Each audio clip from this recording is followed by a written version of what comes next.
Welcome to the Earth's Edge podcast. I'm your host, James McManus. At Earth's Edge, we run guided expeditions with a focus on environmental and cultural sustainability.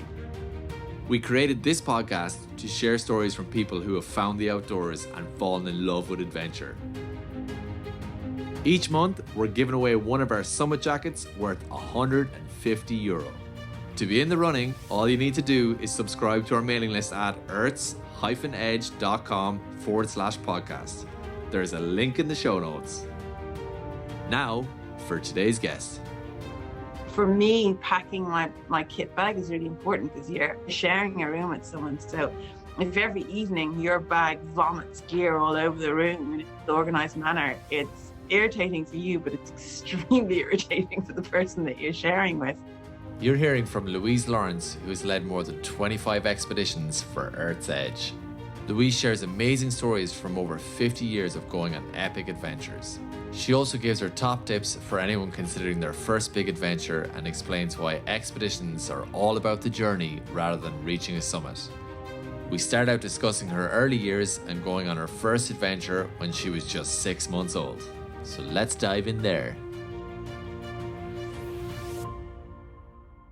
Lou, you were someone who was immersed in adventure from a very early age. Tell me about your childhood. Both my parents were outdoorsy. My dad was a bit of an explorer. My mum was a kayaker.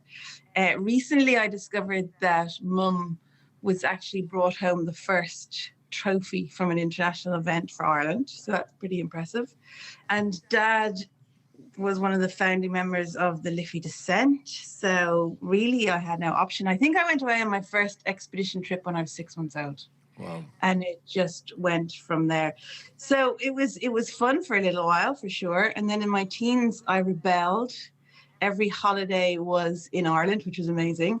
But we would head up to Donegal with scuba equipment, hill walking kit, and it was just 2 or 3 weeks of adventure. Sometimes we towed the rib up as well. So yeah, every day, if we were lucky, we stayed in the house. If we were lucky, we camped. So it was just every year was like that. And it was amazing. And then, as I said, I rebelled from my teenage years and was infatuated with ponies. Oh. So I'm very lucky in that we won a pony in a raffle. Wow. We kept it. So, hey, the listeners might know, like, your dad, he's one of the founding members of the Liffey Descent, which is a big kayak race on the Liffey, which flows through Dublin. It's one of the most famous kayak races in the world. That's mad. Yeah. Come here, we can talk about the pony, because I know you're still into horses and ponies and stuff. But you're 6 months old, your first expedition. Where was that? To Donegal as well? Yeah, that was to Spain. Wow. Yeah. So they were racing. So I can't remember it, obviously, but apparently off we went, camped for a week or so while they were competing. And then I think they went on a little trip somewhere down the river with their boats. And left you behind? No, I think I might have come along, actually. Yeah, just sitting in the kayak. Go on, Lou. Yeah.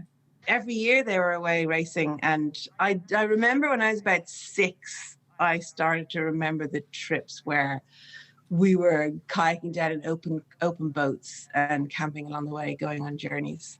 So yeah, it was very exciting. There's no doubt about it. Yeah. And your dad has done a lot of expedition kayaking as well.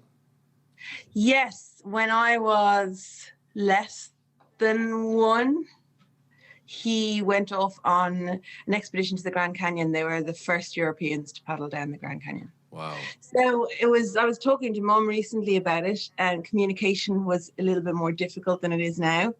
And they sat down and had a conversation, and he said, you won't hear from me for 3 months or however many months it was. If I don't come back, don't come looking for me. Leave me there. So that was it. A woman of 24 and her 6-month-old or a year-old baby. And away he went. Yeah. So some people might think it's selfish. Some people might think it's brilliant, but they did it and he had an amazing time. Yeah, amazing. I can just imagine them you have a film of that as well, don't you? I do. It's actually on YouTube. Is it? Yeah, cool. So these guys in fiberglass boats going down the Grand Canyon, like proper expedition. Yeah, it's pretty amazing actually, what they were doing. I mean, half of them couldn't even roll their kayaks back up again. I know. And they're like 4 meter boats as well. They just have to Yeah, swim. they were swimming those big rapids when it went wrong, and Amazing. repairing their boats in the evening, and yeah, it was pretty full on. Yeah, when you swim, you're pretty much your trip's over because your kayak's going to smash up on rocks. Like Yeah. the sport, like mountaineering and climbing and kayaking has changed a lot over the years. Like in Lou's, what year was that, Lou, when he was away? 1971, I think it was. Yeah, so at that time, everyone was using fiberglass boats, which are really light but really weak. Now we use a composite plastic, a polypropylene, and some other type of plastic. But you can basically drop them off a building and they're fine, you know. So that's mad, and they're just going out there with the wetsuits and like crappy dry tops and stuff like that don't really work. And mission. Yeah, and they had one lady paddling as well. So I think she was the first woman to paddle down there in an expedition as well. So it was pretty exciting. And then you got a pony.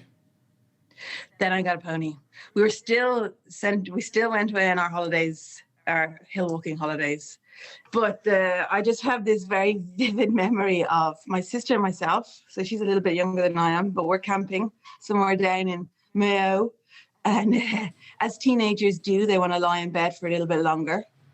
Yeah. And my dad was getting very frustrated because we were meant to be walking up a mountain, and it was probably about 9 o'clock.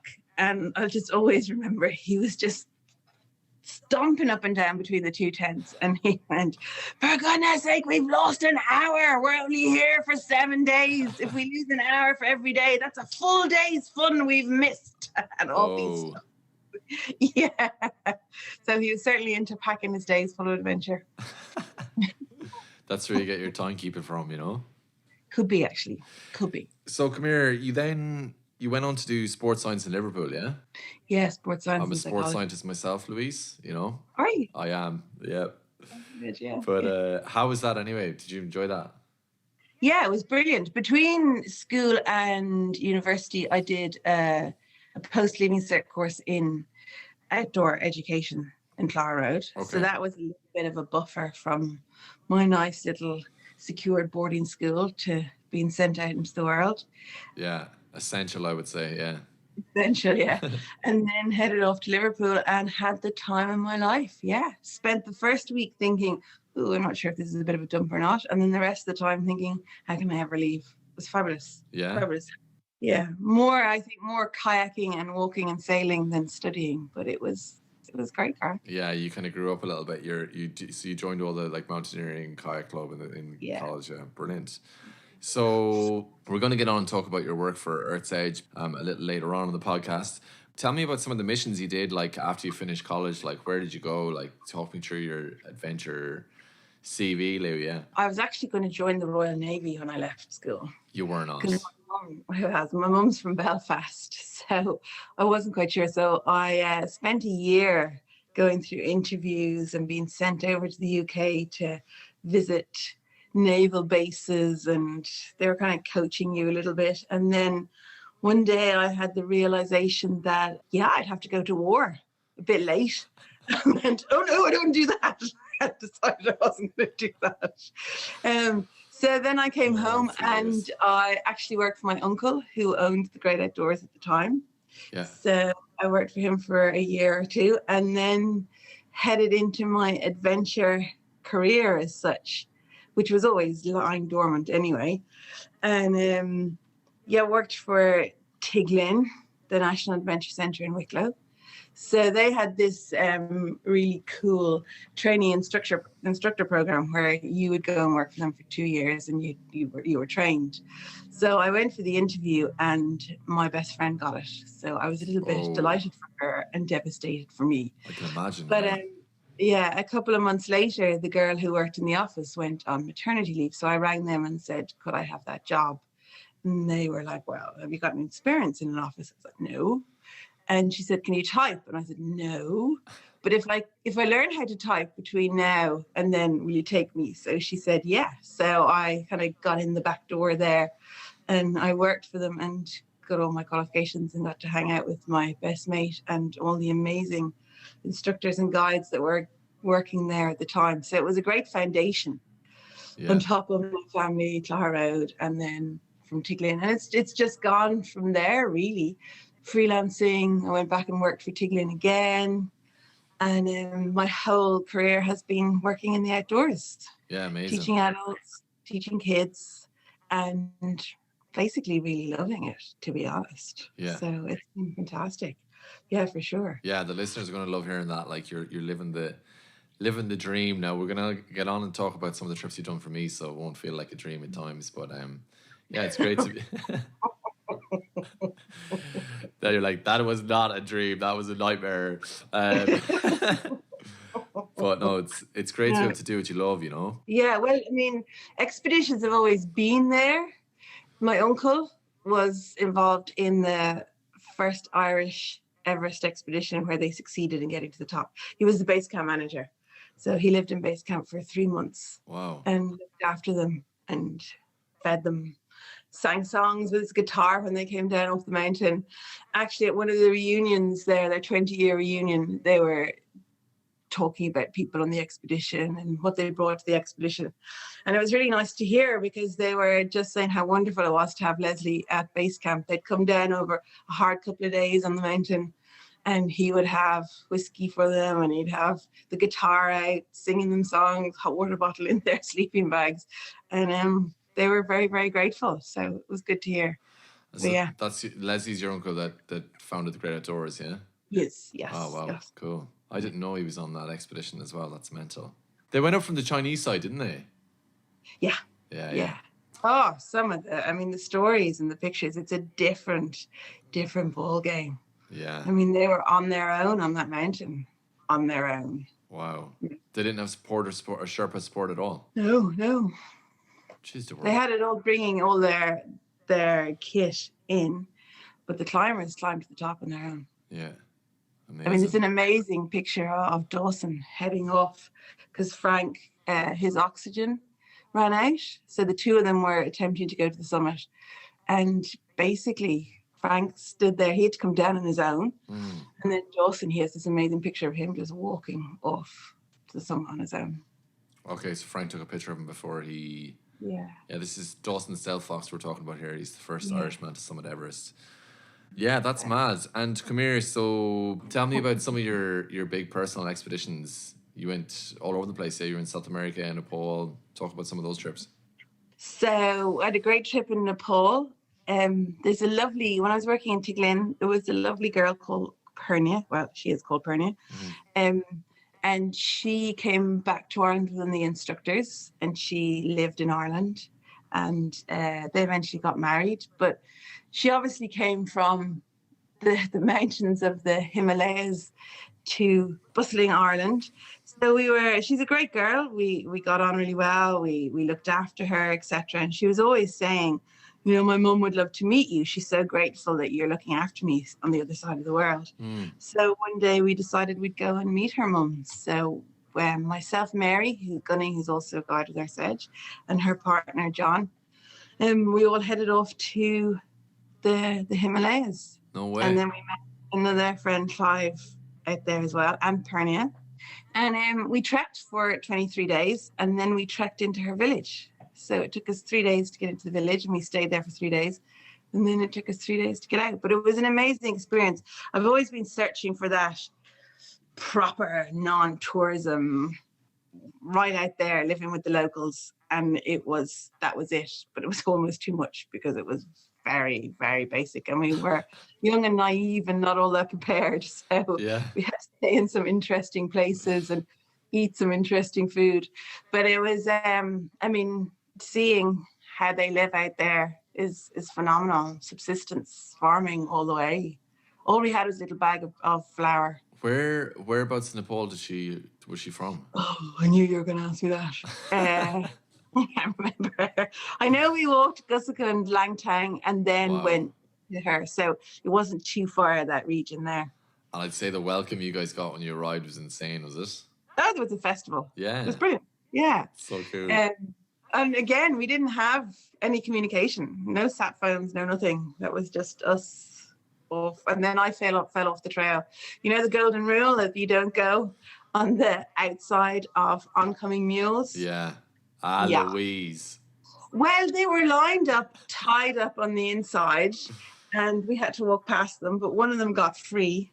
And I just remember hanging on to his load on the side of his back with my legs dangling over the edge going, I'm going. And then gone. But I didn't roll too far. Luckily, there was a tree in the way, so I got that one. And then was able to scramble back up again. But that was an amazing trip. And then, loads of little trips around the world. But for me, my great passion is snow. So I spent 15 full winters in the Alps. Wow. So from the age 30 to 45, I would pack up in November, pack up my car, travel across to the Alps and stay in Briançon for the winter. And then head back in April. Like a squirrel. Yeah, that's fantastic. But partying and skiing all winter as opposed to sitting in a hole eating nuts or whatever they do. Like, sometimes working, sometimes not. And you're obviously this year has been tough, like with the pandemic. So, what age were you in? When did your dad pass away, Lou? I was 39. Yeah. So he passed away very suddenly. He was living in France with my mum, and it was all very quick. So it's always a bit of a shock. Always. But your dad, like, he was a pretty big character. Like, did it have a big impact, his passing on you? Like, did it leave a big hole in your life, as they say? Yeah, well, it's always a tricky one, isn't it? Losing a parent when you don't think you're going to when you're relatively young. But yeah, life goes on for sure. It is sad. He would love the fact that I'm working for Arts Edge and going on all those expeditions. In fact, he probably would have tried to come out on one. But yeah, I think it's harder for my sister. I don't have children. She has 3 little girls, and he would have adored them. They'd meet it up because when we were children, he was always making up scavenger hunts, bringing us places. He would have just had so much fun for them. So for her, it's very, very difficult at times. Yeah, I can imagine. Let's take a break there for some quick fire questions. What was your first job? Oh, cutting keys when I was 14 in the summer before boarding school, getting all their lockers ready. What song is always on your workout playlist? I don't listen to music when I'm exercising. Is that really bad? No, that's fine. It's totally cool. What are you reading right now? The Better Angels of Our Nature. It's quite educational, a bit unusual for me, but actually very interesting. Great. If you were stranded on a mountain with one celebrity, who would it be? Emma Thompson. What is your favorite food to eat in a mountain? I like sandwiches. I just like all food. That's the problem. What's your favorite piece of kit? My rucksack. What's your biggest pet peeve when traveling? Lateness. If money wasn't a factor, what would you do all day? I'd just be outside, skiing, being in the mountains, swimming, never inside. Generally running amok, like. Yeah. Describe yourself in 3 words. Shy, friendly, and kind. Very good. Why did you laugh when I said shy? I would not describe you as shy. I just thought that was an interesting one, But, if you're deluded, Louise, no, I'm just kidding. Lou, do you remember when we first met? Oh, I do, James. Yeah. Do you? I do remember, yeah, but you tell me about it. Well, we spoke on the phone. You rang me, asked me would I be interested in the expeditions, and I think it was I was having a very busy time, and I was like, yeah, that sounds brilliant. And then about 6 months later, I went, hold on a second, why have I not called this man back? So I called you back, and we met in the cafe in Donnybrook. That's right. For an informal chat. Yeah, you were recommended by one of my 2 of my friends, kayaking buddies, Kipper and Kyo. They were like, get on to Lou, like she'll be good for that. So yeah, we had a bit of a chit chat, and then you've went on to lead like over 25 trips for Arts Edge. It's mental. Yeah, it was a great start. It was. Yeah, I think all went downhill from there. No, I'm just kidding. It did, yeah. I think Kilimanjaro was my first trip, which was amazing. I remember thinking afterwards, going, God, I don't want to go to Kilimanjaro, Everest Base Camp. Everyone goes to Kilimanjaro and Everest Base Camp. I was a little bit of a snob, an adventure snob, but certainly, as soon as I went, it knocked the corners off me straight away. They're amazing trips. Yeah, they're amazing trips, yeah.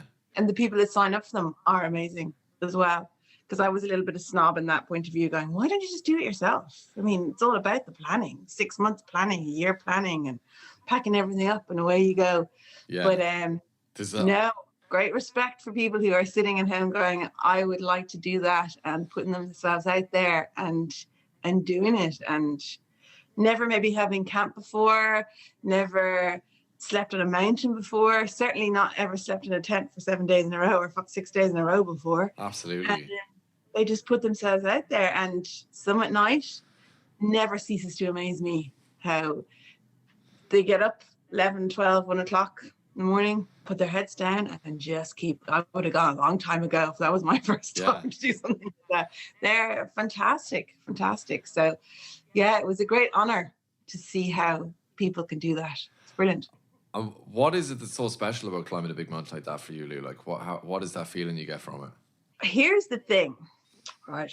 I am not a huge summit summit fan. Okay. I like it, but it doesn't spark me. What sparks me is the journey to it. I know that sounds really strange, but I just love journeys, living remotely, living on mountains. That's where I get my buzz. Standing on the top is just a little bit of an added bonus. Cherry on top. So it's funny, but I can see it. Like, it's a joy to be up there. It's brilliant. Yeah. But you can see in other people, and there have been a few tears now and again for sure when you get there, because it's taken so much effort, and it is an amazing place to be looking around. But my buzz would be the whole thing. Yeah, absolutely. Just living. So I don't get, if I get to the top or not, yeah, brilliant if you do, but I wouldn't be incredibly heartbroken if I don't. Yeah. The journey. So it's hard to explain that big elation. I was going to say, like, I actually say that to people all the time. Like, don't worry, like, at the start of a trip, or if I'm doing a training weekend with people in advance, like, don't think about the summit too much, because it'll look after itself. And also, like, if you're only on the summit for an hour, whereas if you're on the first 6 days of Kili and all you're thinking about is the summit, you're not enjoying each day for what it is. So yeah, I totally agree there. It is the journey. It's so spiritual, Louise. It's the journey, you know? It's the journey. Yeah, it is the journey. So come here, I want to ask you get emotional on top of a mountain. Like, what goes through your mind? Tell us. On a trip like that, it's actually the fact it's watching other people who've got there cry. And I'm like, oh my gosh. And then you might get the odd tear. The first time I did it with a group, I remember getting to Stella Point, which is the rim.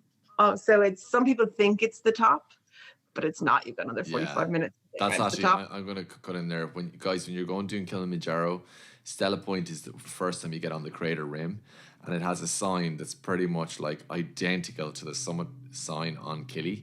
Yeah, it can be devastating if you're not expecting it, because you think you're at the top and you still have another hour to go, really, Lou, isn't it, from there?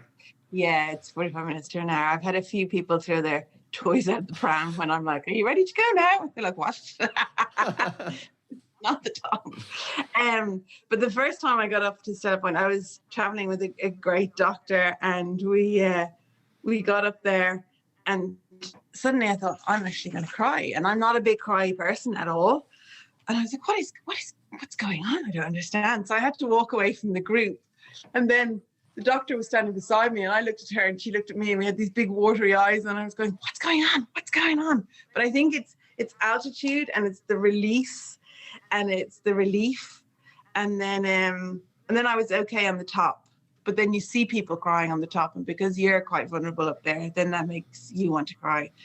But you hold in the tears a little bit. But yeah. I think it's so much effort to get there. It's just a release, and it's very beautiful. And you're there with a lot of lovely people. Yeah. And the local team are out of this world.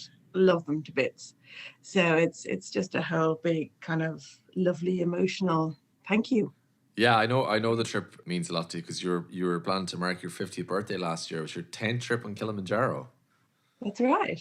Amazing. It didn't happen. Here's to 10 more, Lou. Yeah. Here's to 10 more, James. Exactly. Yeah, exactly. No, it's a fantastic place. It is, yeah. Yeah, no, it's great.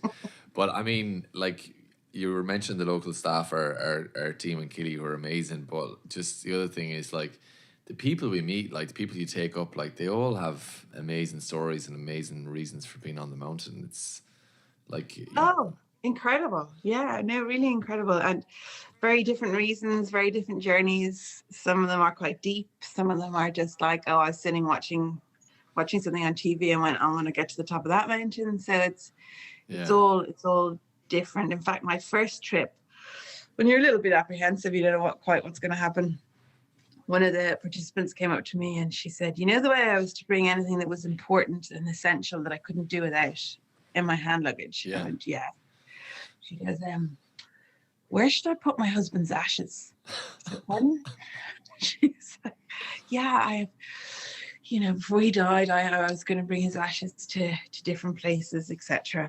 And so I was thinking, what happens if they take them at customs? So, and then there's all sorts of rules and regulations about bringing bodies from one country to the next and ashes, etc. So I cornered one of the security guards and said, I've got a very, very strange question. And he said, no, it's fine. It's organic matter. So we snuck it in, got there. And then when she got to the top, it was a little tiny container. And she went off and spread his ashes at the summit. So everyone has different reasons. yeah. So she was putting bits of her husband in different places all over the world. That's great, isn't it? Isn't it? I'd All like the places that. they dreamed of or got to, etc. Yeah. Yeah, everyone has a little story. That's Brilliant. cool. I've never heard that before. That, like, obviously for people of getting their ashes scattered in a place, very important to them. But like to be, scattered in places that you want to go, like. Yeah. I'd be like, can you scatter a little bit of me like halfway up El Capitan? That'd be great. Like. Oh God. Louise. Yes. Talk to me about some of your other trips. Can you try adventure, which I'm very passionate about. Fabulous trip. That's a real journey. That's a real adventure. Camping in a wildlife park and having animals walking through the campsite in the middle of the night. It just blows my mind. Love it. Absolutely love it. You're the third person in like 7 episodes who's been talking about Can You Try Adventure, actually. It's hilarious. Oh yeah, I really want to do it again. Yeah. Love it. Then obviously I was lucky enough to go to Morocco, climb Mount Tupkil, Peru. That's always a great trip. Really enjoy it. Haven't done the new longer version yet, so I'm quite excited about that. That's amazing. The new the Chucky Corral track is absolutely phenomenal. But I'm gonna love that one. It's nice and tough. It's tough. It's as hard as Killy. It's great. Love it. Love Africa. Love Nepal. I would actually fly to Kathmandu for the weekend. Love Kathmandu. Hanging out there is fabulous. The Annapurna Trail, the Everest Base Camp. So I've been lucky enough to do those. And then some bespoke trips. Grand Canyon. Yeah. Yosemite. Yeah, you did a few trips in the States for us. Yeah, that's great. Yeah, they were fabulous.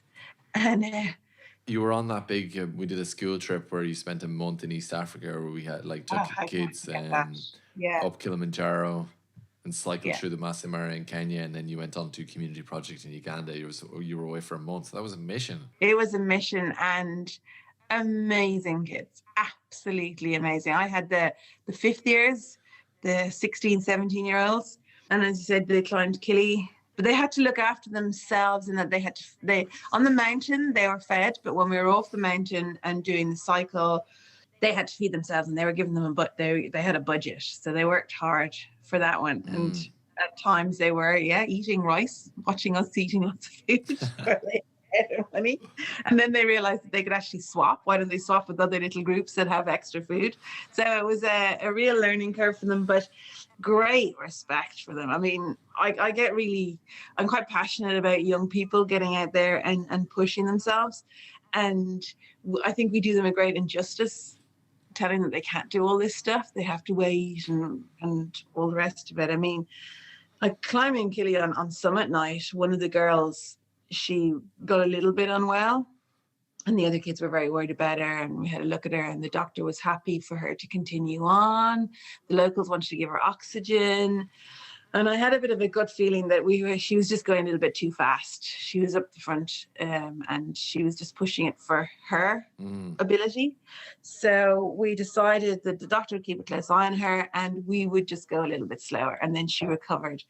But afterwards, chatting to her, and she got to the summit, which is amazing, she has no recollection of that little period of time when she wasn't very well. Wow. And I said, do you remember? Because she was leaning against me and she says, no, I have no recollection. All I could think of was I wasn't taking that oxygen because I knew the first breath of oxygen and Louise would send me off the mountain. And I wasn't doing that. I wanted to get to the summit. Nice. So it's just like the determination and drive that they have in those conditions. And I mean, it was tough for them. There had been a lot of snow on the mountain. So it was particularly tough. There was a lot of snow. I think I was actually on the mountain a couple of weeks after you with another school group, and yeah, there was loads of snow, man. It was full on. It was tougher than normal for them on summit night, but just like they grew so much. And we were on the bus for what was meant to be a 6-hour journey, and it turned into nearly a 20-hour journey.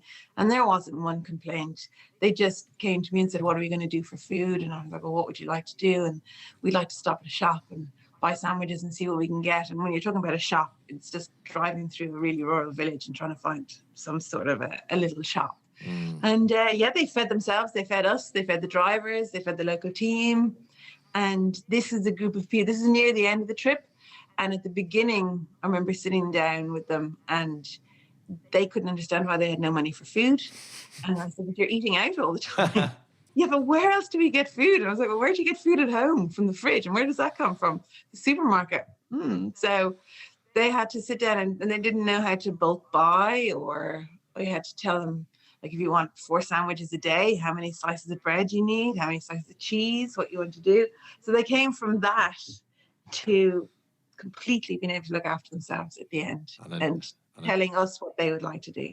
And a new appreciation for their moms cooking back home as well, no doubt. New appreciation, exactly. But I mean, yeah, go ahead. Sorry. Yeah, no. But I mean, at times, like, we were cycling across the national park and downhill, so we were all kind of freewheeling a little bit, and no tracks. One tiny little single track somewhere, and it's, the plains, African plains, and literally 100 meters away from us, there was zebras. There was wildebeest. They were all just running along beside us as we were cycling along. Amazing. I was like, kids, this is a once in a lifetime. Wow. Yeah, like I know they had some tough times on that school expedition away for a month, but when I was growing up, I'm from Roscrea, went to the local tech, school tours we had were we went to Bunratty Castle one year. Another year, we went to the Tallaght Shopping Centre, which, if anyone doesn't know where that is, it's basically a huge shopping mall on the edge of Dublin. These guys are spending a month in Africa. I was like, wow, this is amazing. And Lou, that kind of brings me on to your business branch out. Sorry, can I just say one thing now? Go on. Is that when I say it to people, they go, "Oh, rich kids, they just get funded." Yeah, they definitely are wealthy enough children. However, I think on I have 12 or 15, there was only one youngster whose parents paid for it. Wow. The rest of them went out for 2 years prior to this and fundraised and got jobs. One little fellow was not a little fellow, actually, he's quite a tall young man. He was a au pair, a nanny for one summer. So they worked really hard to get all this money together. So anyone can do it. Yeah, that's totally true. That's amazing. I forgot about that aspect of the trip. Yeah. I remember one of the teachers telling me there was one of the kids he grew up near the Aviva Stadium, and what he was doing was he was talking to all the neighbours on the road, right, to get them to move their cars out to the free parking on the road, and then he was allowing people to park in everyone's drive and charging them for parking. Isn't that amazing? That's entrepreneurship. Yeah. That's brilliant. Yeah, it's amazing. How so inventive and smart. It's great to get that critical thinking going in young people. Yeah, man, it's pretty special. So that kind of brings us on to your business, Lou. Branch Out. Tell me about that. Branch Out is an education company that myself and my colleague Emma have set up. And as I said before, we're very passionate about kids, teenagers being self-sufficient What we do is the geography river study investigation. So it's great because it's getting them out of the four walls, and we're trying to make them think themselves and problem solve and work it out, not spoon feed them the whole way. It's not teachers' fault. It's not kids' faults. They're just fed a syllabus that they have to regurgitate. And I know a lot of teachers out there are really trying to get away from that, but we're very fortunate in that we have the ability to take people outside. Yeah. So we have the experience, the qualifications. We're just basically educating outdoors, simple things, getting them into the forest, building shelters, sitting around fires, getting back to reconnect with nature. And one of our policies is that instead of being dictated to about respecting our environment and understanding the world and where our food comes from and really reconnecting, is that we actually just enable them to have an amazing time outside. And then by that very nature that they really enjoy it, and then they want to protect it themselves. So it's rather than someone telling them this is what you should do, that they get out, experience it, and go, you know what, I really want this place to be kept this way, or I really want to eat good food, I really want to sit around a campfire and chat with my friends. It doesn't matter if I'm dirty or I have no makeup on or whatever. So it's a real experience for them. How long do you take people out for? Like, is it for a full day or? Depends on the school and how much time they have. Amazing. So a lot of the time, unfortunately, they're dictated by buses and school hours. But even getting out for, like, they might come to us for at 9:30 and they're gone by 3. But it's a good time for them, and it's almost enough for a lot of them at first. Yeah. and then work from there. But we used to do the field studies. We'd bring them into the classroom for a little while. So it's part of their leaving cert. It's 20% of their final leaving cert that they have to write a report on the river. They get loads of different choices, but we do the river one. And we bring them into the classroom and we prepare for it and we go out to the river. But with COVID, we're not allowed in the classroom. So we've got loads of tarps and they come straight to the tarps. There are bathrooms because that's a bit much for them. Yeah. All outside and nowhere to go to the loo. And we're now not going to go back inside again. It works really well that they just come outside, they do it all, and the kids are loving it. Definitely. So it's a total step away from anything to do with the classroom. Yeah, it's brilliant. It's a nice positive change that's going to stick after when we come through the pandemic. You're just going to stay doing that. It's great. More outdoor time. So I'll include a link in the show notes, guys, to branch out if anyone wants to get in touch with Lou, teachers or parents or students interested in learning a bit more about that. Lou, tell me, what's been your biggest oh shit moment on an expedition? There's always oh shit moments. We try and reduce them as much as possible. But I did, as I said, I love spending time in the Alps, love snow. One of my greatest fears, I think for most people playing in snow, is avalanche. It's absolutely. The more you learn, the more terrifying it is. You realize the more that you can never know enough. But having lived out in the Alps for 15 winters, you certainly get to read the mountains, and you know that certain weather conditions that come in will affect the mountains in certain ways. And then you know a lot of the locals, which can give you a lot of information, etc. And you learn a lot. But I think being in the mountains in these situations, there's a lot of gut feeling as well, which you should always listen to. Yeah, absolutely. But one day we were out and we were a little, not too much off the beaten track, but a little bit. We were on snowboards, and we have all the gear that you're meant to have to look after yourself. But as we started to walk across to this face, I knew the snow wasn't right. We started to walk and I had this feeling going, this is not good.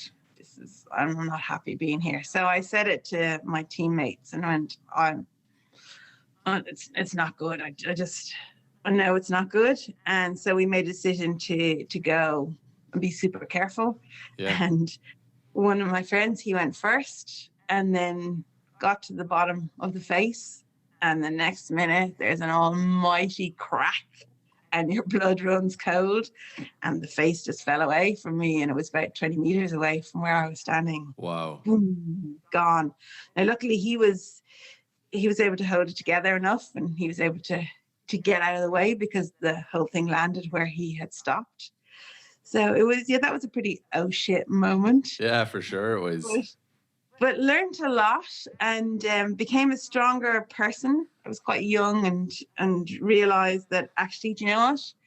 You need to listen to your gut feeling. So now we have a little pact with our team that move around the mountains, that if any one of us has a feeling of not so sure, we move away. Yeah. Move away. Live to fight another day and all that. Yeah, no, for sure.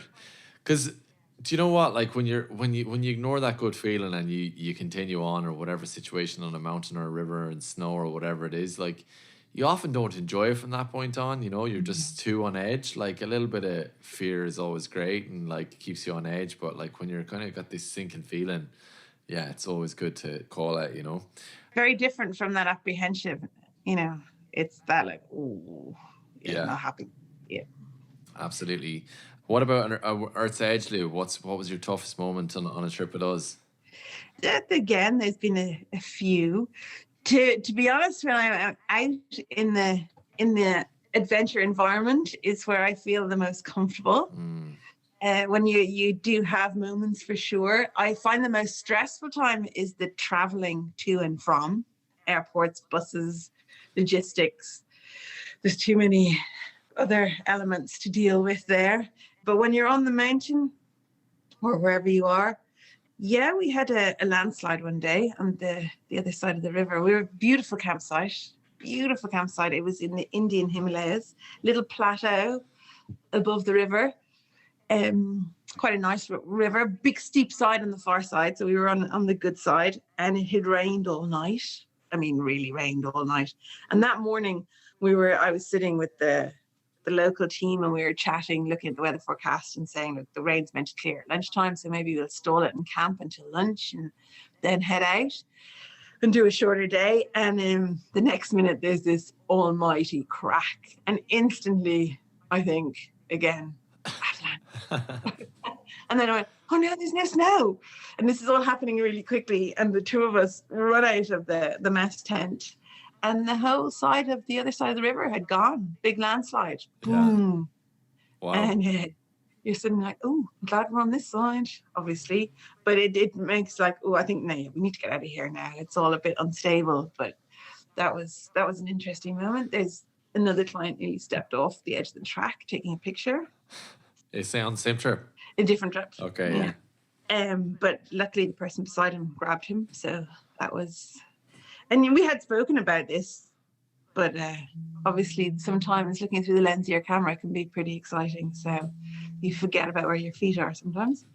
So there's always little moments people maybe get unwell, but we have our brilliant medics with us and our great med kit. So that takes that stress away a little bit, eases it. So that's fantastic. Have you noticed any changes over the years working for Earth's Edge, like in the way we do stuff? Have you seen, like, from your first trip, now you've done like over 25 to now to the next one, like, well, the ones you're doing in 2019, seen much changes in how we do how we work? Definitely Earth's Edge has evolved. That's not to say that they weren't all over the place at the beginning, but obviously with everything, things improve, and it's an amazing company to work for because you know that you have 24/7 support. So that's fantastic. So we have a link back to Ireland, and that when you're out there, not that you're on your own, you have your local team which are very supportive as well, but you are responsible for the local team and the clients, etc., participants. So it's good to know that you have that team with you. And yeah, there's definitely been, as we work with local teams as well, they've evolved. So it's amazing to work. You don't feel so vulnerable, and procedures have changed and been upgraded. So I think it's a very slick machine, as much as you can be with adventure travel, because there's always the unknown when you're traveling adventure. Yeah, there's always going to be those little variables and things don't always go to plan, but yeah, you manage that as best you can. Cool. Well, it's been great having you, Louise. Thanks so much for leading all the trips. You've been absolutely awesome. I know you're one of our most popular guides, which brings me along to my next question. Tell me about some of the characters you've met along the way. There's been a few. And everyone brings something bring something to the trip. It's fantastic. I mean, there's strong characters, and they can really make difference to the tempo, and very rarely in a negative way. I think in 28 trips, I've only had one negative, really, trip where it's been hard work, where the team hasn't gelled, and yeah, it's been a little bit Yeah. awkward. It's pretty unusual, isn't it? It's very unusual, very unusual. It was a very stressful trip, but it's very unusual. The but you definitely, I mean, there's people who have talents, and they sing, they're funny, they're and they always bring something to it. But it's hard to pick out one particular person, because the stories that everyone have are amazing. Their reasons for being there, the type of people. To be honest, I'm really struggling with that this year, not getting away with trips. Yeah. And I know I've been a bit of an antichrist this year, for sure. And for the people who are close to me, they've been very good to put up with me. I do miss that interaction and meeting incredible people who have put themselves out there for the trips, whether they're quiet, whether they're out there. And same with the doctors that come on our trips as well. They're great support, and there's been some truly great characters. To be honest, I've been had my moments this year, and I'm definitely missing being on trips. Like, it's just been a full-on year for everyone, but I can't wait to get back and doing trips. But you're talking about big characters, like, it is kind of hard to pinpoint one person, but I think the key thing is the environment, because you're in that wilderness space, everybody's disconnected from their phones, and you just have a lot more time for people to sit down and have the chats. It's great, isn't it? Like, you form bonds. Like, I'm mates with a lot of people I went on an expedition with, still in touch with them, because you just spend so much quality time in such a short period, like, of couple of weeks, whereas like some of your best mates or old friends that you've known for years, like, when people are busy with family or work, you just don't see them as often. So it's a really amazing kind of thing to do together, to share with people, isn't it? It is. And it's I was talking to a therapist about this one day, a very interesting man that I met, and he was changing the way he works with patients. But apparently when you walk, you're not looking directly at somebody. You're either looking at your feet most of the time, or you're looking at the views. So when you're walking, you say more than you would normally, because it's easy to talk to somebody. People have told me things and I'm like, I'm not sure you should have been telling me that, but it's all just come out of them. Yeah. And also they were saying that the movement, just walking, your hands swinging and everything, does trigger something in your brain that releases a lot of emotion, and it's almost a therapy as well. You get some great stories when you're walking. Okay, so you're saying the fact that you're not actually looking at each other face to face. God, you're so Irish, aren't you? Like, not looking at someone in the eye, like head down or whatever. Yeah, be proud of it. Yeah. But I mean, like, all the endorphins you're getting day after day from exercising all day must really kind of help people open up as well a little bit. Yeah. Obviously, if you want to come on an Earth's Edge expedition, guys, and don't talk about your feelings, that's totally cool as well. It's not Stories. We want stories. Yeah, good. We want good cracking stories. Yeah, it's mad. And Lou, come here. So if you were giving someone advice who'd never been on a big trip before, looking for something to do in 2021, want something different, they see trip to like Everest Base Camp, they're not sure, what would your advice be, and what would your top tips for someone coming on one of these trips be for the first time? My advice is do it. Sign up. Go for it. Absolutely. Everest Base Camp, great trip. It's I think we're 13 days on the trail. So that's a real disconnect from everything. It's amazing. And again, love the Nepalese people. Waking up in the mornings, big mountains all around you. I mean, it's such a cultural trip as well. It's fantastic. The other thing is, I wouldn't be frightened and think that you have to be a Superman or Superwoman. Just a nice, good level of fitness. It's more endurance, to be honest. So it's the fact that you're getting up every day and walking. So it's a good level of fitness, but a bit of endurance there, and it's slow and ploddy. So don't be put off by that. It's then we have rest days, so it's fantastic. The top tip is what you bring and how you pack it. So it's basically a counting game. I mean, people want to bring snacks maybe, and when we're checking gear beforehand, you pick up the snack bag and it is a sack full of snacks. And you're thinking, we're only out there for 13 days. If you want a bar a day, that's only 13 bars, or 7 bars if you're on Kili, or whatever it is. Or, you know, the wet wipes, people coming along with 4 packets of wet wipes, and you're like, well, how many wet wipes do you get in a packet? And they're like 200. I'm like, okay, that's a lot of wet wipes. Yeah. So it's really being efficient about what you bring and then how you pack it. So for me, packing my kit bag is really important, because you're packing and repacking every day. So having that organized, and you're sharing a room with someone. So if every evening your bag vomits gear all over the room in an organized manner, it's irritating for you, but it's extremely irritating for the person that you're sharing with. So it's spending a good amount of time on organizing that kit bag, making sure you only have the bare essentials and having it. Yeah, I have it now. Like, you mean, obviously you have your little dry bags, but especially on Kili or even Everest Base Camp, you know, you come in the evenings and you might feel a little bit tired and you just want to be warm and cozy.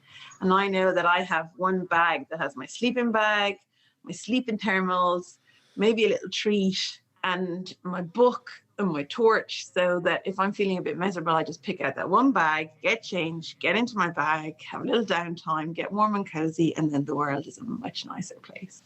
The kit list that Earth's Edge give you, that's what I check.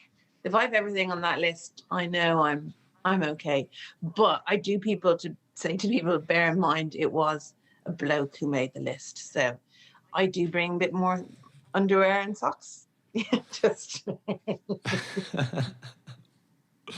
whatever, Louise, whatever. Yeah. So, Louise, thank you so much for coming on the podcast, and thanks for all leading so many trips and being absolutely awesome. Here's to another 25, and when we get back to it, hopefully sooner rather than later. Thank you very much. Really enjoyed talking to you. All right, all the best, Lib. This podcast was produced by Earth's Edge. We're a small business based in Ireland who organise big adventures all over the world. For more information about us and the trips discussed on this podcast, visit earths-edge.com or follow us on Instagram. Don't forget to sign up to our mailing list to be in the running to win one of our summit jackets. There's a link in the show notes. And while you're there, if you could subscribe and review the podcast, that'd be brilliant. I'm your host, James McManus. Thanks for listening and have a super week.